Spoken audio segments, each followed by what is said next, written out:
রূপে যেন মা লক্ষ্মী, গুণে গুণবতী, পড়াশোনায় মা সরস্বতী, আর কাজে কর্মে মা অন্নপূর্ণা। মানে ধরো তোমার বাড়ির কাজকর্ম থেকে শুরু করে সব কিছু একেবারে পারফেক্ট। আর চরিত্র তো ধোয়া তুলসী পাতা, মানে একা হাতে সব কিছু মোটামুটি সব সামলে নেয়। যা বলবে তুমি, মানে দোকান ঘাট বাজার রেশন সব কিছু সংসার সব কিছু সারেও, রান্না বান্না কাজ কর্ম সব কিছু একা হাতে সামলায়। আর তারপরে তো বিয়ে করার পর বরের তো চাকরি পর্যন্তও হয়ে গেছে, তারপর ঘর বাড়িও সেরকম ছিল না, দুতলা ঘর বাড়িও হয়ে গেছে, এরকম একটা ব্যাপার। তারপরে তো ফোন ফোন তো হাতে দূরে, মানে কারোর সাথে তো কথা বলা দূরের কথা, ফোন হাতেই নেয় না, অত ফোন দেখেও না, সব সময় কাজে ব্যস্ত। আপনারা ভাবছেন নিশ্চয়ই যে এমন মেয়ে কোথায় পাওয়া যায়, একেবারে সব কিছু সব দিক দিয়ে পারফেক্ট, মুখে রা পর্যন্তও কাটে না।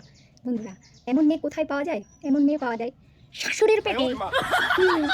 শাশুড়িদের পেটেই এমন মেয়ে পাওয়া যায়। যে চারটে যদি তুমি চর মারো তো মুখে রা পর্যন্ত বেরোবে না, এত ভালো হয়।